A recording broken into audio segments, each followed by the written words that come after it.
অন্তর্বর্তীকালীন সরকার গঠিত হয়েছে তার অর্থ এটা নয় যে আমাদের বিজয় সম্পূর্ণ অর্জিত হয়েছে। তারা অবাক হয়ে আমাকে জিজ্ঞাসা করেছিল, তুমি কেন এই কথা বলছো? আমি তাদের উত্তর দিয়েছিলাম যে অন্তত পক্ষে আরো দুটি ধাপ বাকি আছে আমি দেখতে পাচ্ছি। প্রথম ধাপটি হলো এই অন্তর্বর্তীকালীন সরকার কর্তৃক একটি সুষ্ঠু নিরপেক্ষ নির্বাচন। আজকে 1 বছর পরেও কিন্তু সেই দ্বিতীয় ধাপটি আমরা অতিক্রম করতে পারি। এবং তিন, যে একটি সত্যিকার জনপ্রতিনিধিদের দ্বারা সংসদ গঠিত হয়, যে সংসদ বিগত 3টি নির্বাচনে গঠিত হতে পারেনি।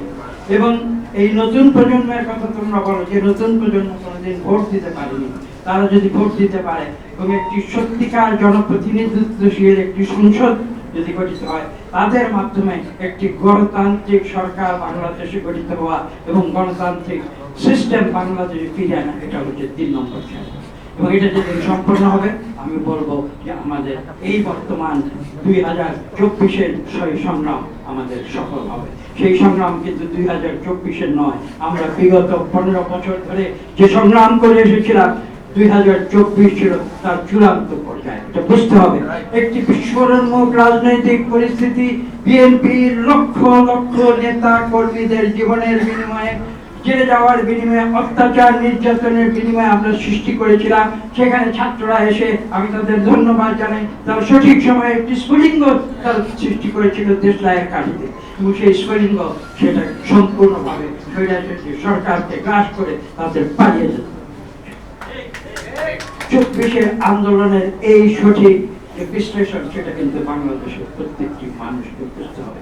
সেই গৌরব কিন্তু কারো একা নয়, সেই গৌরব বাংলাদেশের 18 কোটি গণতন্ত্রের।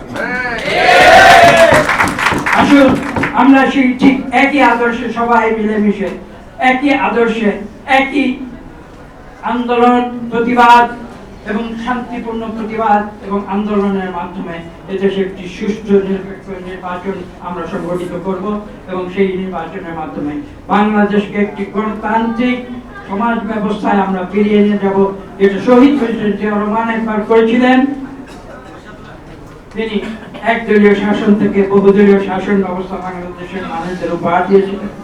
দ্বিতীয়ত, যেটা দেশনেত্রী বেগম খালেদা জিয়া একবার করেছিলেন, তিনি 1980 দশকে স্বৈরাচারী সামরিক সরকারকে বিদায় দিয়ে রাজপথে আন্দোলনের মাধ্যমে বাংলাদেশে পুনরায় পার্লামেন্টারি গণতন্ত্র তিনি পুনঃপ্রতিষ্ঠা করেছিলেন।